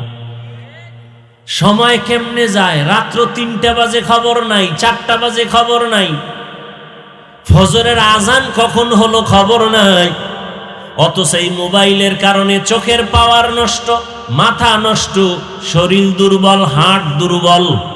এরপর ওই মোবাইলের গুনাহ থেকে নিজেদেরকে বাঁচাইতে পারি না রে বাবা। কয়দিন আর এই বাহাদুরি? ঘুমের মধ্যে আজরাইল যদি আসে, কি নিয়ে আল্লাহর আদালতে দাঁড়াবে? এজন্য আল্লাহ শপথ করে বলেন, সময়ের শপথ, সময় বড় দামি। সময়টারে যারা কাজে লাগাইছে তারা দামি হয়ে গেছে, আখেরাতের লাইনও হয়েছে, দুনিয়ার লাইনও হয়েছে। এ ভাই, যারা মোটামুটি লেখাপড়া করছেন, আপনারা তো জেনারেল লাইনে পড়েছেন, আপনাদের লাইনে কত সন্তান একসাথে স্কুলে যাইতেন, কিন্তু আপনি আজকে লেখাপড়া তেমন করেন না, কিন্তু আপনার সাথে ওই ছেলেটা লেখাপড়া কইরা কিন্তু আজকে ওসি, ডিসি, র্যাব, আর্মি, অনেক টাকার মালিক হয়েছে। নাই, সময়টারে কাজে লাগাইছে। আর আপনি বলছে, আমারে শিক্ষকের ধমক দিল কেন, আমি লেখাপড়া করব না। আমারে শিক্ষকে বেতের বাড়ি দিল কেন, লেখাপড়া করব না। আপনি রাগ কইরা চলে গেছেন, কপাল পুড়ে ফেলছেন। আর আপনার সাথের ওই ছেলেটা লেখাপড়া করি আজকে মেট্রিক, MA, IA, BA পাশ করার পর এখন সে ডাক্তার, MBBS ডাক্তার, হোমিওপ্যাথিক ডাক্তার, সময়টারে কাজে লাগাইছে, এখন সম্মান এলাকায় সব থেকে বেশি। কেন? টাকা আছে। কয় না। তাহলে এত সম্মান কেন? শিক্ষা অনেক বেশি, প্রফেসর, ইঞ্জিনিয়ার, এজন্য তার দাম, OCDC এজন্য তার দাম, MP মন্ত্রী এজন্য তার দাম। এরে আল্লাহর বান্দারা, আল্লাহ সময়টারে কাজে লাগাবার জন্য তাগিদ দিলেন। এরপরে আমার আল্লাহ বলেন, ইন্নাল ইনসানা লাফি খুসর, দুনিয়াতে যত মানুষ আছে সব মানুষ ধ্বংস হয়ে যাবে, জাহান্নামে যাবে। কিন্তু 4 গুণওয়ালারা জাহান্নামে যাবে না। কয় গুণ? কষ্ট হইতেছে আপনাদের না? এমনি তো নাচনেওয়ালা বুড়ি আরো যদি পায় ঢোলের বাড়ি। হ্যাঁ, এই আল্লাহর বান্দারা, সব VIP মানুষ, রোজার মাস ইফতারি খাইয়া শরীরে এমন তেল, এনার ওয়াজ মজ ভালো লাগে না, নিজেও বয়ান শুনেন না, আরো 10 জন মানুষ আসছে বয়ান শুনতে, তাদের মাঝখানে আপনি চলাফেরা কথাবার্তা বলে ডিস্টার্ব করেন। আপনি ক্ষতির জন্য দুনিয়াতে জন্ম নিলেন, আপনার কপাল এত খারাপ কেন? আপনি শুধু অন্যের ক্ষতিই করবেন জীবনভর। আল্লাহ আপনার এই জন্য পাঠাইছে, জীবনে কারো উপকার করতে পারবেন না। আপনার যদি বয়ান শুনতে ভালো না লাগে, আপনাকে তো জোর করে আনা হয় না, আপনি আসছেন কেন? আল্লাহ যেহেতু নিয়ে আসছেন, কপালটা যদি খারাপ হয় যে মোনাজাতটা দিয়া মা বাবার জন্য দোয়া না করে যাবেন, তো এমন কপালের দাম কি? মাইকের আওয়াজ অনেকে শুনতেছে, কিন্তু কোরআনের বাগানে আসার সুযোগ নাই, তৌফিক নাই। আল্লাহ না দিলে হবে না, আল্লাহ তৌফিক না দিলে হয় না। বহু টাকাওয়ালা আছে, চাইলেই মক্কা মদিনা যেতে পারে না। আল্লাহ যাকে কবুল করেন সেই মক্কায় যায়, মদিনায় যায়। মনে চাইলেই বাবা নেক আমল করা যায় না, কোরআনের বাগানে বসা যায় না। আল্লাহ যাদের কবুল করবেন তারা এ ময়দানে বসবে। হেদায়াতের মালিক আমার আল্লাহ। আরে হেদায়াত বড় কঠিন জিনিস। 13টা বছর রসুলকে দেখলো, বয়ান শুনলো, এরপরও কালেমা পড়ে না, নাম আবু জাহাল। কেমন কপাল পোড়া! যেই রসুলকে এক নজর দেখলে জাহান্নামের আগুন হারাম, যেই রসুলকে মোহাব্বতের নজর দিয়ে যদি তাকায় সাথে সাথে পেটের ক্ষুধা থাকে না। কেমন রহমতের নবী! যেই রহমতের নবী রাস্তা দিয়া যখন হাঁটেন, যেখানে নবী কদম দেন ওই জায়গা থেকে বছরকে বছর শুধু মিশকের ঘেরান। কেমন রহমতের নবী আমার! যেই রহমতের নবী রাস্তা দিয়া হাঁটে, রাস্তার পাশের গাছগুলো নত হয়ে রসুলের সালাম দেয়। কেমন আমার মায়ার নবী! রাস্তা দিয়া নবী হাঁটতেছেন, মেঘের খণ্ড নবীর ছায়া দেয়, সূর্যের গরম যেন না লাগে। নবী রাস্তা দিয়া হাঁটে, নবীর শরীরের মধ্যে মশা মাছি পড়ে না, হারাম। রহমতের নবীর ঘাম আম্মা জান আয়েশা রাদিয়াল্লাহু আনহা লেখেন, হাদিসে বলেন, নবীজির ঘাম আমি বোতলে ভরে রাখতাম, কারণ নবীর ঘামগুলো আমরা বড় বড় অনুষ্ঠানে মেশকো আতর হিসাবে ব্যবহার করতাম, কারণ রসুলের ঘাম থেকে মেশকের ঘেরা। এরে নবীর আশেক, ওই নবীর কারণে আমাদের এত সম্মান। ওই রসুলকে চিনলা না রে মুসলমান? ওই রহমতের নবী যাকে দেখলে চোখে পানি রাখা যায় না, দিলটা শান্ত হয়ে যায়, সেই নবীকে কয়দিন দেখছে আবু জাহাল? 13 বছর বয়ান শুনছে, এরপরও কালেমা পড়ে নাই। কপাল ভালো না খারাপ? হাতের মুষ্টিতে পাথর নিয়ে এই আব্দুল্লাহর ছেলে, মুহাম্মদ সাল্লাল্লাহু, বলো তো আমার হাতে কি? নবী বলেন আমি বলতে পারবো না। কয় না বলো, বললে কি হবে? কয় এখনই কালেমা পড়ব। নবীজি বলেন হাতের মধ্যে কি আছো তোরা নিজের একটু আওয়াজ দে। নবী এই কথা বলা মাত্র পাথরগুলো কালেমার আওয়াজ দিল জোরে জোরে। আবু জাহিল্লা পাথরগুলো মাটিতে ফালায় কয়, ও তুমি তো বড় জাদুকর। কপাল খারাপ, হেদায়াত হয় নাই। দেখেন হেদায়াত কত কঠিন জিনিস। আবার দেখেন অন্যদিকে 27 বছরের একটা যুবক তরবারি নিয়ে দৌড়ায় নবীকে জবাই করবে। কয় বছরের যুবক? 27 বছরের যুবক নবীকে জবাই করার জন্য তরবারি নিয়ে দৌড়ায়। কিন্তু রসুলের সামনে গিয়া চেহারাটা দেখাই তরবারি ফালাইয়া নবীজির কদমে গিয়া ক্ষমা চায়, কয় ইয়া রাসূলুল্লাহ আমাকে আপনি মাফ করে দেন, কালেমা পড়ায় দেন। দেখছেননি 13 বছর নবীর পাশে থাইকা বয়ান শুনিয়াও কালেমা পড়ে না আবু জাহাল, এটাও কফাল। আর ওমর নবীকে জবাই করতে গিয়াও কালেমাওয়ালা হয়ে গেছে। কয় বছর বয়সে? 27 বছর বয়সে। নবীজি এমন একটা দোয়া কইরা দিছে ওমরের জন্য, এখন ওমরের পাওয়ার বাইরে গেছে। কেমন পাওয়ার? কয় ওমর রাস্তা দিয়ে হাঁটে, শয়তান ভাগে, শয়তান ভয় পায় ওমরের। কেমন পাওয়ার? আমগো বাঙালি এক চালাক কয় শয়তান আমারেও ভয় পায়। কেন? কয় আমি ওর থেকে বড় শয়তান। আমি যেই দুষ্টামি জানি, চালাকি জানি, শয়তান এগুলো জানে না। ওমর রাস্তা দিয়ে হাঁটতেছে, হঠাৎ অন্য দিক থেকে একটা যুবক আসতেছে মদের বোতল হাতে। ওমরের দেখা যুবকের হাত দুর্বল, কাঁপাকাঁপি শুরু হয়ে গেল, প্রচন্ড ভয়। কারণ ওমরে ফারুক রাদিয়াল্লাহু আনহু যদি উল্টা পাল্টা দেখে মদের বোতল তো আমার কল্লা ফেলে দিবে। তরবারি তার হাতে সব সময় রেডি, তরবারি রেডি, উল্টা পাল্টা হলেই তরবারির আঘাত। তো ওমরে ফারুক রাদিয়াল্লাহু আনহু চোখে চোখ পড়ে গেছে, মদের বোতলটা ফালাইতেও পারে না। এখন যুবক মনে মনে তওবা করছে, জীবনে আর মদ খামু না, মদ পান করব না, অন্তত ওমর থেকে আল্লাহ আমারে বাঁচাও, নাহলে ওমর তো কল্লা ফালাই দিব।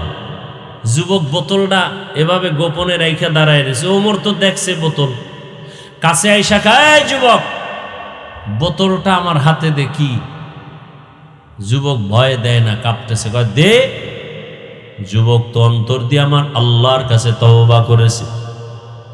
মদের বোতল মদ সহ যখন ওমরের হাতে দেওয়া হয়, ওমরে ফারুক রাদিয়াল্লাহু তাআলা আনহু মদের বোতলটা হাতের মধ্যে নিয়ে তাকায় দেখে বোতলের মাঝে এক ফোঁটা মদও নাই, পুরা বোতলটাই সাদা দুধে ভরা।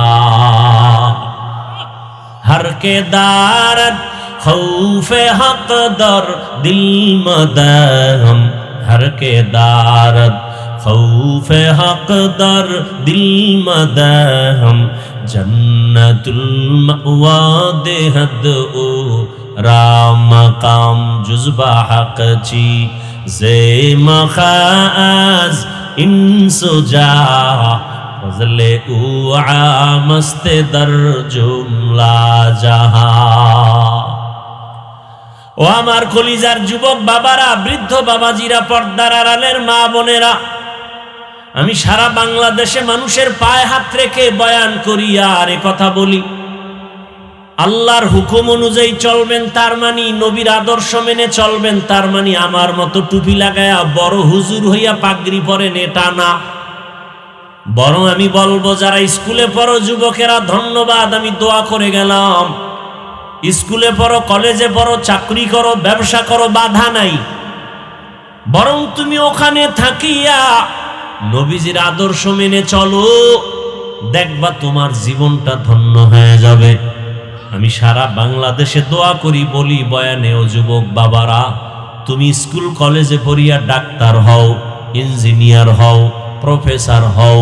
তুমি একজন কলেজে পড়িয়া লেখাপড়া শিখে তুমি এমপি হও, ওসি, ডিসি, এসপি হও, মন্ত্রী হও, বাধা নাই। তবে অনুরোধ একটাই সব জায়গায় করি, বেয়াদব হইও না রে বাবা। কারণ যদি বেয়াদব হইয়া যাও, ডাক্তার হলেও জুতার বাড়ি তাসলিমা নাসরিনের মতো খেতে হবে। ডাক্তার জাকির নায়েক সেও ডাক্তার, আর আমার দেশের তাসলিমা নাসরিনও এমবিবিএস ডাক্তার। তাসলিমা নাসরিনের পরিণাম ফল কি? মরলেও লাশ আর জন্মভূমিতে আসার কোনো সুযোগ নাই, শুধু বেয়াদবির কারণে। আর ডাক্তার জাকির নায়েকের এত সম্মান কেন? জীবনে কোনোদিন বেয়াদবি করেনি। ডাক্তার হও, বেয়াদব যদি হও তো ডাক্তার হলেও তোমার কপালে জুতা। আর যদি তুমি আদবওয়ালা হইয়া ডাক্তার হও, আমি লিখিত দিতে পারি তোমার সম্মান মরার পরেও থাকবে। ইঞ্জিনিয়ার হও, প্রফেসর হও, ওসি, ডিসি, এসপি হও, গোটা দুনিয়ায় তোমার সম্মান বেড়ে যাবে। তবে আদব রক্ষা করতে হবে।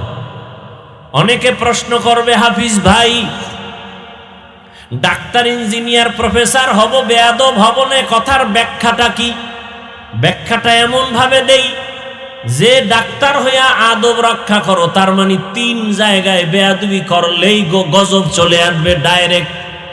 এই 3 জায়গায় বেয়াদবি করা যাবে না। 1 নম্বরে মা বাবা, 2 নম্বরে শিক্ষক, 3 নম্বরে উলামায়ে কেরাম। এই 3 জায়গায় যদি বান্দা তুমি দোয়া নিয়ে চলো, তুমি 0 থেকে হিরো। ডাক্তার হলেও সম্মান। আমার দেশে যুবকেরা বলো, তোমার মতো যুবক স্কুল কলেজে পড়ে, জেনারেল লাইনে পড়ুয়া, ডাক্তার, ইঞ্জিনিয়ার, প্রফেসর, নামাজি আসেনি? এই যুবক বাবারা বলো, আছে না নাই? তোমার পায়ে হাত রেখে বলি, তুমি নিজেকে প্রশ্ন করো, তুমি পারো না কেন? তোমার মতো যুবক র‍্যাব, আর্মি, পুলিশ, বিডিআর এর চাকরি করে 5 ওয়াক্ত নামাজ পড়ে, তুমি পারো না কেন? তোমার মতো যুবক সন্তানেরা রাস্তায় গাড়ি চালায়, নামাজ পড়ে, বলো তুমি কেন পারো না? তোমার মতো যুবক সন্তানেরা ওসি, ডিসি, এসপি, এমপি, মন্ত্রী, নামাজি, অভাব নাই, তুমি কেন পারো না? তোমার মতো যুবক নদীর মধ্যে মাছ ধরে, নামাজ পড়ে, বলো তুমি কেন পারবা না? তোমার মতো যুবক কৃষি কাজ করে, ময়দানে গামছা বিছাইয়া নামাজ পড়ে, বলো তুমি কেন পারবা না? অনুরোধ করে বলছি, হেদায়েতের মালিক আল্লাহ। এই যুবকেরা, মাত্র কয়েক মাসের ঘটনা, যেই যুবকটা চোখে দেখে নাই কিন্তু মরার পরে তাকায় তাকায় আমার মাওলা কুদরতি ক্ষমতা দিছে, দেখছে। এত সম্মান যে ঢাকার অলিগলি জানাজায় ভরপুর হয়ে গেছে। কার কথা কইতেছি? যেই ওসমান হাদি রাস্তা দিয়া হাঁটলে মানুষ এসে এমনে এমনে টাকার বান্ডিল দেয়, লাখ টাকা দেয়, 50,000 টাকার বান্ডিল দেয়। যুবকেরা সাক্ষী দাও, কোনোদিন লাইভে টাকা চাইছে ছেলেটা? ইন্তেকালের পরে ব্যাংক অ্যাকাউন্ট চেক করে দেখা হলো গোটা দুনিয়ার থেকে ভক্তরা তারে কোটি কোটি টাকা পাঠায় দিছে। আর তুমি কেমন চরিত্র নষ্ট তোমার! তুমি সারা রাত মোবাইলে গুনাহ করার জন্য এমবি ভরতে গিয়া মায়ের টাকা চুরি করো, বাবার টাকা চুরি করো।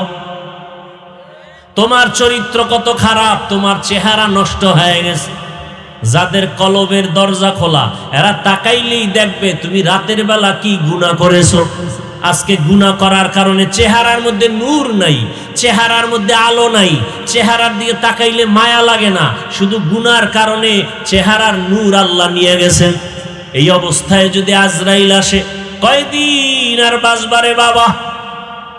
ওই ওমরা হজে গেছে, নোয়াখালীর সন্তান পরিবার নিয়া, বাচ্চা নিয়া ওমরা করার পরে গেছে কোনো বন্ধুর বাড়ি বেড়াইতে, এমন একটা অ্যাক্সিডেন্ট হয়ে গেছে, জাগাত মারা গেছে। স্বামী, স্ত্রী, সন্তান, তবে 3 সন্তানের একটা মেয়ে বাচ্চা বেঁচে আছে। ওরে ফ্লাইটে নিয়ে আসছে, তোর আব্বু আম্মু চিকিৎসা অবস্থায় আছে, আসবে।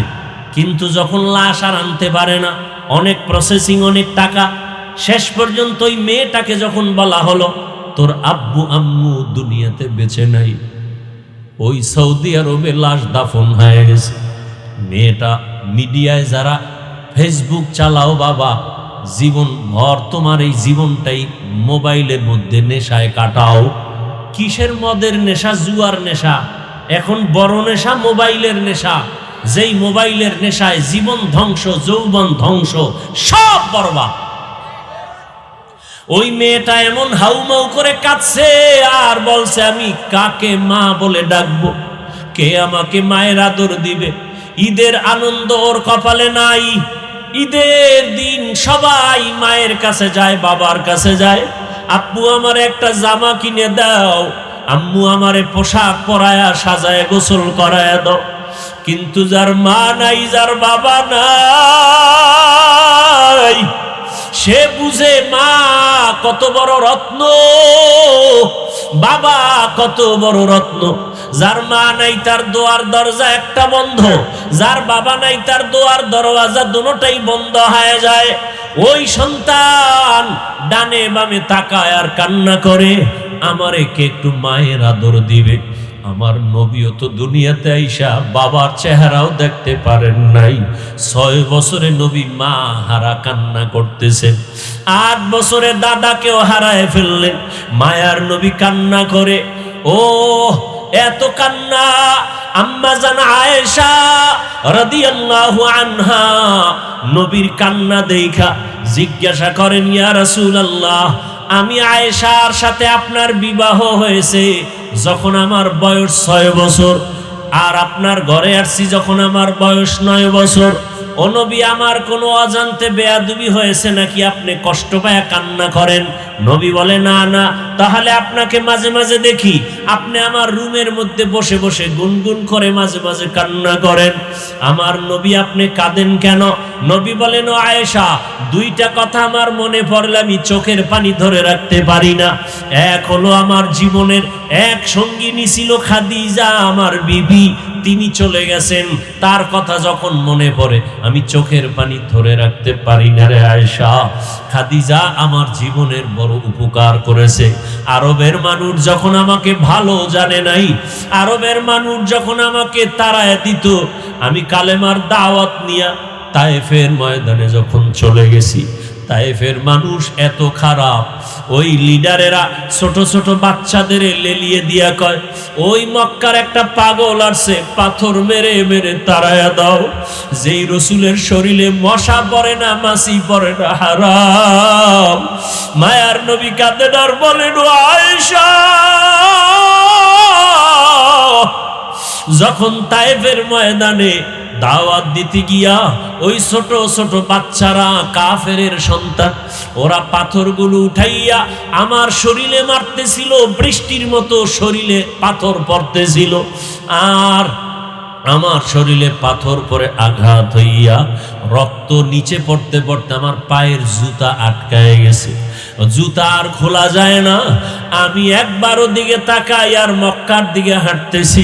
আমার আল্লাহ রসুলের কান্না বরদাস্ত করতে পারলেন না। আমার আল্লাহ ডাক দিয়া কয়, ও জিবরাইল, যাও আমার মায়ার নবীর কাছে গিয়া সান্ত্বনার বাণী দাও। তায়েফের জমিনে এখন আমি গজব দিব, তায়েফের সব মানুষগুলো ধ্বংস করে দিব। মায়ার নবীর কাছে জিবরাইল আমিন আসিয়া যখন বলল, আল্লাহর রসুল কেমন দয়ার নবী, আমার নবী কান্না করে আর বলে, ভাই জিবরাইল, না না, আমার আল্লাহকে রাগ করতে নিষেধ করো। তায়েফের কাফের বেঈমানেরা আমি মুহাম্মদের চিনে না, ওরা যদি জানতো আমি ইতীম, ওরা যদি বুঝতো আমি 6 বছরে মা হারা, আমি বাবার আদর পাই নাই, আমি মায়ের আদর পাই নাই। সন্তানকে যদি বাবা ধমক দেয় মায়ের কাছে আশ্রয় নেয়, মা যদি ধমক দেয় বাবার কাছে আশ্রয় নেয়। যার মা নাই, যার বাবা নাই, কার কাছে আশ্রয় নিবে? আল্লাহর নবী কাঁদেন আর বলেন, ও ভাই জিবরাইল, তায়েফের মানুষ আমাকে চিনে নাই, ওরা জানেন আমি কত বড় এতিম অসহায়, আমি বাবার চেহারা দেখি নাই, মাকে হারায়া পাগলের মতো আছি।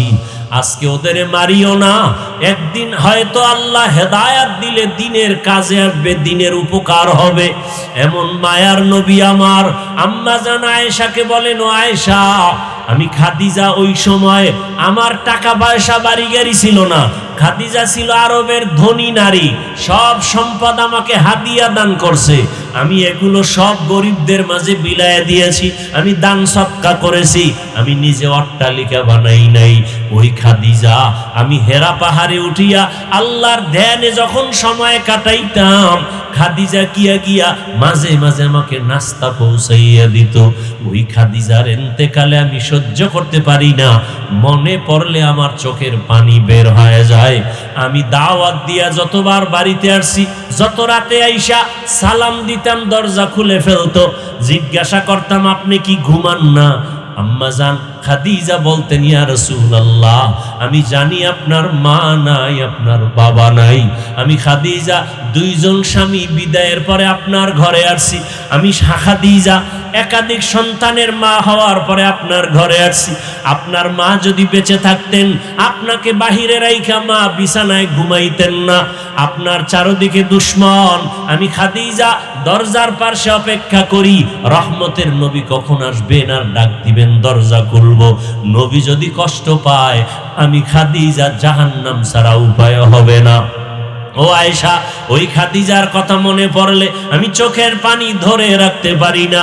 ও পর্দার আড়ালের আম্মা জানেরা, বোনেরা, আপনার মতো কত মা, কত বোন আপনাদের চোখের সামনে এখনো আছে, নামাজ পড়ে, পর্দা করে।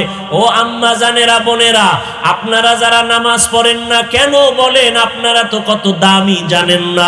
আপনারা নবীদের মায়ের মতো দামি মা, আপনারা তো সাহাবায়ে কেরামদের মায়ের মতো দামি মা, আপনারা তো হাফেজে কোরআনের মায়ের মতো দামি মা। এরে আম্মা জান, আজকে বলে গেলাম, সন্তানটাকে আপনি ডাক্তার বানান, ভালো একটা ডাক্তারের মা হয়ে যাবেন। সন্তান ডাক্তার হবে, রোগী দেখবে, আজান হলে নামাজে যাবে, কোরআন শিখায় যাবেন, কোরআন পড়ে দোয়া করবে। এমন একটা ডাক্তারওয়ালা সন্তানের মা যদি হতে পারেন, আপনার দুনিয়াও ধন্য, পরকালও ধন্য। এমন একজন প্রফেসর সন্তান রেখে যাবেন, এমন একজন ইঞ্জিনিয়ার সন্তান রেখে যাবে যে কোরআন পড়ে পড়ে মা বাবার জন্য দোয়া করবে। ও আম্মা জানেরা, আপনারা কেন নামাজি হতে পারেন না? আপনারা কেন পর্দাওয়ালা হতে পারেন না? আপনারা কেন কোরআন পড়ে পড়ে মা বাবার জন্য দোয়া করতে পারেন না? আজকে যতই দুনিয়ার রং তামাশা দেখেন না কেন, দেখেন নাই ওই মোবাইলে তো দেখছেন আপনারা, এই যে 2-4 দিনের মধ্যে এত অ্যাক্সিডেন্ট হয়ে মারা গেল, মহিলারা কি পরিমাণ কান্না করলো, আবার অনেক বাচ্চা মা হারা লাশ নিয়ে কান্না করলো। আপনিও তো একদিন লাশ হইয়া যেতে হবে, একদিন আপনার সন্তান আপনাকে আম্মু বলে ডাকবে, কিন্তু আপনার জবানে আর আওয়াজ হবে না। সাদা কাপনের প্যাকেট হয়ে কবরে যেতে হবে, ওই কবরে একা পড়ে থাকবেন, বাড়ি গাড়ি কিছুই সঙ্গে যাবে না, আপনার আপনজন কেউ যাবে না। অতএব এখনো সময় আছে, আল্লাহ আপনাকে অনেক নিয়ামত দান করেছেন, বাড়ির মালিক, গাড়ির মালিক, টাকার মালিক। এখন আপনি পরকালের জন্য আল্লাহর শুকর আদায় করে নামাজ পড়বেন। আল্লাহ কত ফ্যামিলিরে রাখছে গরিব, ঠিক মতো খানা পায় না, শীতের দিন পোশাক কিনতে পারে না, দিন আনে দিন খায়, তাদের থেকে আল্লাহ আপনাদের অনেক ভালো রাখছেন। শুকর আদায় করে 5 ওয়াক্ত নামাজ আদায় করেন, সন্তানটাকে আদর্শওয়ালা বানায় যান। ডাক্তার ইঞ্জিনিয়ার যাই বানাবেন, নামাজি বানাবেন, কোরআন পড়নেওয়ালা, ওলামায়ে কেরামের দোয়া নেওয়ার জন্য চেষ্টা করবেন, মা বাবার দোয়া দিবেন, শিক্ষকের দোয়া নিয়ে চলবে। ও আমার যুবক বাবারা, কয়দিন আর বাহাদুরি? আজকে তুমি যদি মরিয়া যাও, আমি যা বলি না কেন, আজকে আমার ঘড়ি, আমার চশমা, আমার গায়ের জামা, কিন্তু যদি ঘুমের মধ্যে আজরাইল এসে যায়, আরে সকালবেলা মা গিয়া ডাকবে, বাবা ওঠ, মা হঠাৎ শরীরে টাচ করে দেখবে শক্ত হয়ে গেছে, মা চিৎকার দিয়া বলবে, আমার বাবা আর দুনিয়াতে বেঁচে নাই। ও যুবক বাবারা, ওই মা বাবা যার এখনো বেঁচে আছে, এই রত্ন হারায় গেলে আর পাইবা না। নিজে ধন্য মনে করে দোয়া নিও, বেশি বেশি দোয়া নিও। মা বাবার দোয়া ছাড়া জীবন সফল হবে না, আল্লাহর কসম। শিক্ষকের দোয়া ছাড়া লেখাপড়ায় সফলতা আসবে না, আল্লাহর কসম। ওলামায়ে কেরামের দোয়া ছাড়া চরিত্রের ভালাই হবে না, আল্লাহর কসম। অতএব এই মা বাবার সাথে যদি কেউ অজান্তে বেয়াদবি করে ফেলো, বাবারে পাশে পাইলে ক্ষমা চাইও, ঘরে গিয়া মায়ের কাছে ক্ষমা চাইও, আর আমার আল্লাহর কাছে তওবা করিও। কিছুই না রে বাবা, আল্লাহর ডাকে সাড়া দিয়ে তো যেতেই হবে। আমার জীবনে কত খেলার সময় বন্ধু ছিল, আজকে কবরে চলে গেছে। লেখাপড়ার সময় কত বন্ধু ছিল, আজকে দুনিয়ায় নাই। তোমার বেলায় কত বন্ধু নিয়ে আড্ডা দিতা, কত খেলার মাঠে, লেখাপড়ার স্কুল কলেজে, আজকে অনেকেই নাই। তুমিও কিন্তু একদিন লাশ হইয়া যাবা। তুমি যখন মরে যাবা, তোমার বাবায় টেলিফোন করবে। মরার পরে আল্লাহ কুদরতি ক্ষমতা দিলে দেখবা, বাবায় টেলিফোন করে বলবে, মসজিদের ইমাম সাহেব, আমার ছেলে মারা গেছে, আমার বাবার জানাজা না পড়াই আপনি আর কোথাও যাবেন না। বাবায় বলবে, আর এক দলকে তাড়াতাড়ি যাও, আমার ছেলে নাই, মারা গেছে, তাড়াতাড়ি বাজার থেকে তাড়াতাড়ি কাফন নিয়ে আসো। আর এক দলকে বলবে, ঘরের পেছনে গরম পানি রেডি করো গোসল দেওয়ার জন্য। আর এক দলকে বলবে, বাঁশবাগানে কবর খনন করো দাফন করার জন্য। ও আমার বাবারা, জানাজা পড়াইয়া কাফন পেঁচাইয়া যখন নিয়ে কবরে রাখবে, তুমি মনে মনে ভাবছিলা কত বন্ধু কত বান্ধব, কিন্তু পাড়ায় পাড়ায় মাটি দেওয়ার পরে কবরে আর কেউ যাবে না। ওই অন্ধকার কবরে ডানে বামে মাটি আর বিছানা, বাতি নাই, কেউ নাই। ওই কবরে আল্লাহ পাক রব্বুল আলামিনের অর্ডারে ফেরেশতা আসবে তিনটা প্রশ্ন করার জন্য। আমাকেও তিনটা, আপনাকেও তিনটা। রবের পরিচয় দাও, ধর্মের পরিচয় দাও, রাহমাতুল লিল আলামিনের পরিচয় দাও। যদি বেনামাজি অবস্থায় কবরে যাও, গুনাহ নিয়ে কবরে যাও, নবীজি বলেন তখন সে জবাব দিতে পারবে না। একটা শব্দ বলবে আরবিতে, হা হা লা আদরি, আফসুস আমি কিছুই জানি না। আমার আল্লাহ নবীজি বলেন, আল্লাহ রাগ করবে, রাগ করিয়া গাইবি আওয়াজ দিয়া বলবে, ও ফেরেশতারা, এই নাফরমানের আমি দুনিয়াতে কম নেয়ামত দেই নাই। আমার দেওয়া জমিনের ফসল খাইলো, আমার দেওয়া নদীর মাছ খাইলো, আমার দেওয়া গাছের ফল খাইলো, আমার দেওয়া বাতাস, আমার দেওয়া চাঁদের আলো সূর্যের আলো ভোগ করিয়া আমার হুকুম মতো নামাজ পড়ে নাই, মা বাবার সাথে ভালো ব্যবহার করে নাই, শিক্ষকের সাথে ভালো আচরণ করে নাই, ওলামায়ে কেরামের কথা মতো দ্বীনের উপরে নবীর আদর্শ মানে নাই। এখন আর ছাড় দেওয়া হবে না। আল্লাহ গাইবি আওয়াজ দিয়া বলবেন, ও ফেরেশতারা, এই নাফরমান গুনাহগারকে ধর, কবরে জাহান্নামের আগুন জ্বালায় দাও। একটা না, দুইটা না, 99টা সাপ কবরে চলে আসবে। আল্লাহ তাআলা রাগ করে বলবেন, ও কবরের মাটি, এই গুনাহগার বেনামাজি নাফরমানকে দুই দিক থেকে জোরে জোরে চাপ দাও। এমন চাপ দিবে পাঁজরের হাড় চুরমার হয়ে যাবে। ও আমার বৃদ্ধ বাবাজিরা, যুবক বাবারা, তোমার অন্তর যদি বলে কোরআন সত্য না মিথ্যা, যদি অন্তর বলে কোরআন সত্য, গুনাহ নিয়ে কবরে গেলে জাহান্নাম, এ কথাও কোরআনে আছে সত্য। নেক আমল নিয়ে গেলে জান্নাত, এ কথাও কোরআনে আছে সত্য। নেক আমল করলে জান্নাত, গুনাহ করলে জাহান্নাম। আল্লাহ তাআলা এজন্যই তো বললেন, আল আসরি ইন্নাল ইনসানা লাফি খুসর, সব মানুষ জাহান্নামে যাবে, ঈমানওয়ালা আমলওয়ালারা জাহান্নামে যাবে না। ঈমান আনছে, নেক আমল করছে, নামাজ পড়ছে, এরা জাহান্নামে যাবে না। আল্লাহ কোরআনে বলেছেন, ও আল্লাহর বান্দারা, যদি তুমি নেক আমল নিয়ে যেতে পারো জান্নাত, আর জান্নাতটা কেমন আরামের ঘর আল্লাহ তাও বয়ান করেছেন। জান্নাত যদি পাইয়া যায়, বান্দা এমন শান্তির জান্নাত পাবে যেখানে কোনোদিন বুড়া হবে না, যেখানে কোনোদিন যুবক থাকবে, যুবতী থাকবে, দাড়ি উঠবে না, বাথরুম হবে না, মনে মনে চাইবে আমি খাবো ফল, দেখবে সামনে ফল স্বর্ণের পেয়ালায় হাজির। এমন জান্নাত দিবে নেক আমলওয়ালাকে। আর যারা জাহান্নামে যাবে গুনাহ নিয়া, ওরা কেমন জাহান্নাম? আল্লাহর রাসূল বলেন, মরার আগেই, মৃত্যুর সময় ওরা জাহান্নামের ছবিটা দেখবে, আল্লাহ দেখায় দিবেন কুদরতের দ্বারা। জাহান্নাম এত ভয়ঙ্কর, হাসরের ময়দানটাই জমিন হবে, হাসরের মাঠ, এই দুনিয়াটাই, এই জমিন এটাই হাসরের মাঠ। এই গাছপালা কিচ্ছু থাকবে না, আল্লাহর আদালত হবে সিরিয়ার জমিনে, বাইতুল মাকদিসের সামনে। আল্লাহ তাআলা মানুষকে হাজির করবেন, সমস্ত নারী পুরুষ উলঙ্গ দাঁড়াবে, নারীরাও উলঙ্গ, পুরুষেরাও একসাথে উলঙ্গ। আম্মা জান আয়েশা বলেন, ইয়া রাসূলুল্লাহ, তখন কি মানুষ লজ্জা পাবে না?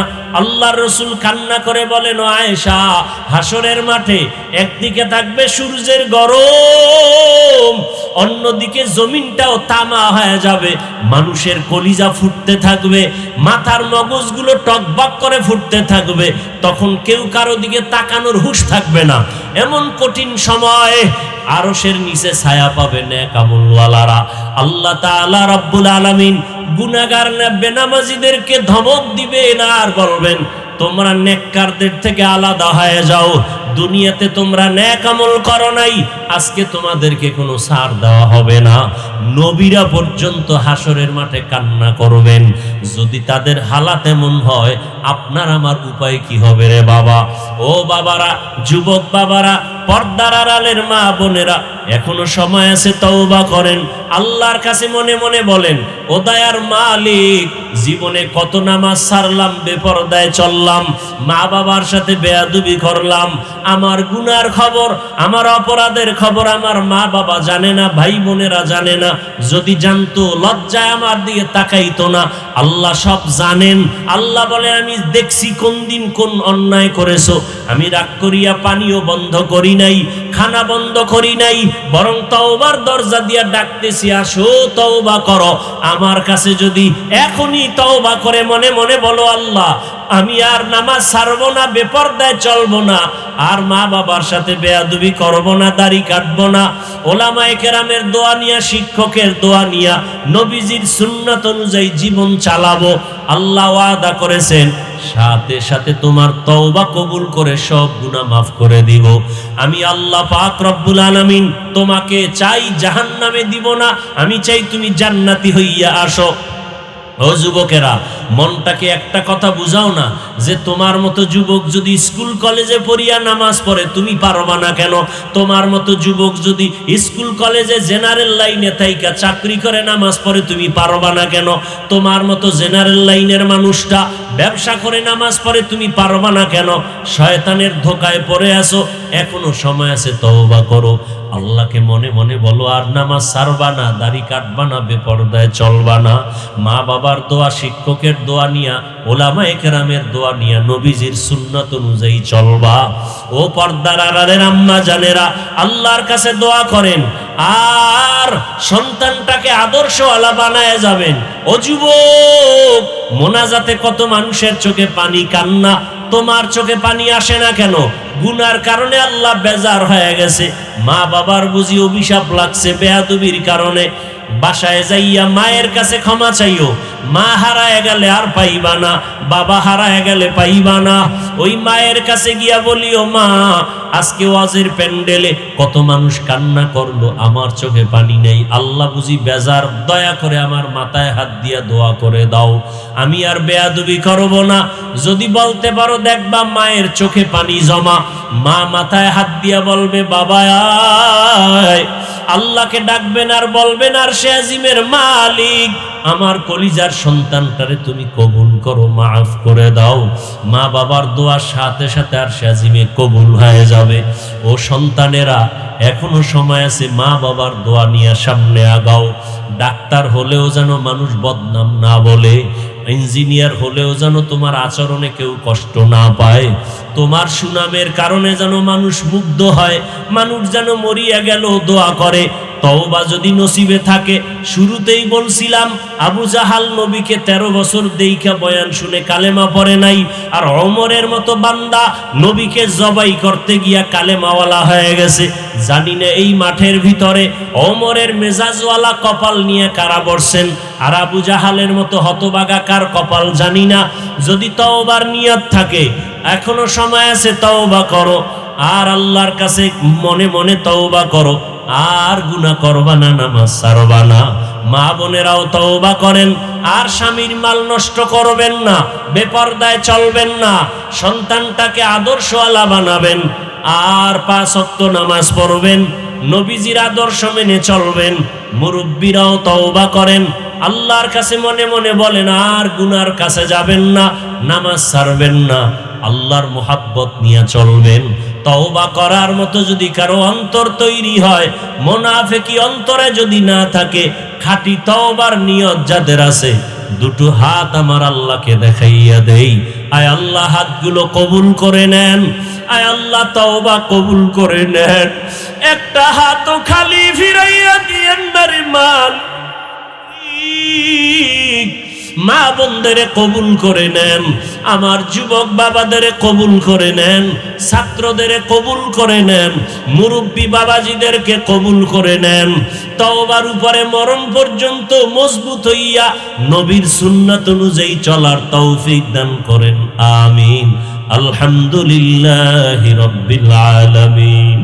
والصلاة والسلام على سيد الأنبياء والمرسلين وعلى آله وأصحابه أجمعين يا أرحم